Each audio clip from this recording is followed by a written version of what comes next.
रूसल कतेक दिन भवानी जगत कल्याणी जीवन कोना बितते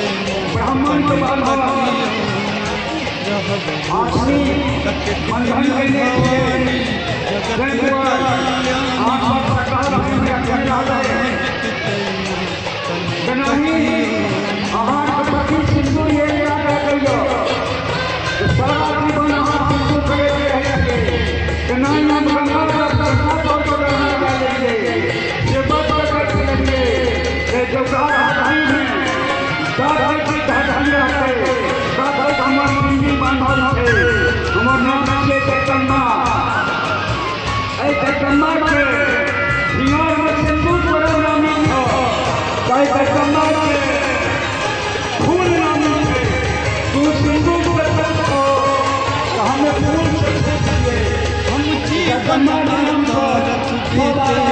ध्यान कखनो अहाँ पर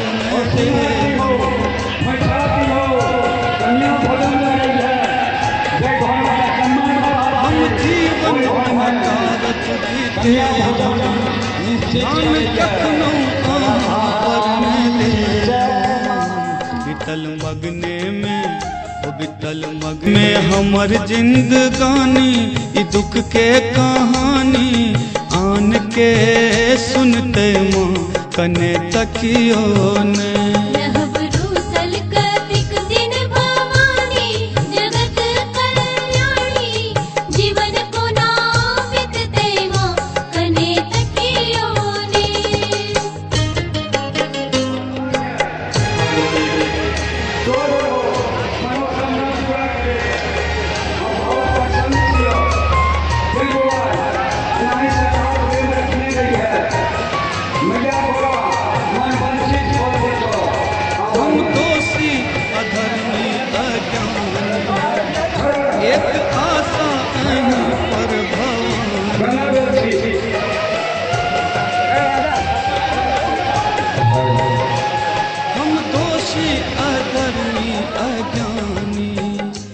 एक आशा अहीं पर भवानी लग कहू ककरा लग जाको हम कानी सुनु माँ इंद्रानी इनोर के पछते माँ कने तकियो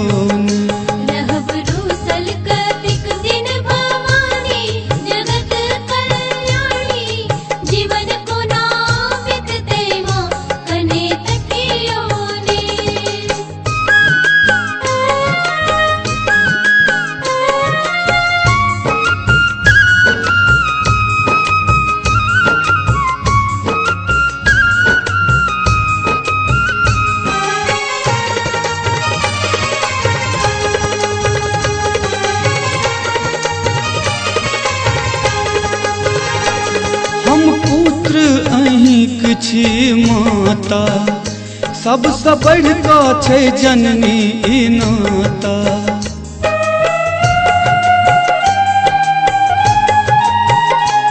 हम पुत्र अहिंक छी माता सबसे बढ़ का छै जननी ई नाता दिलीप दरभंगिया भक्त के नदानी करुमा पिय भवानी दुलार के करते माँ कने तकियो ने।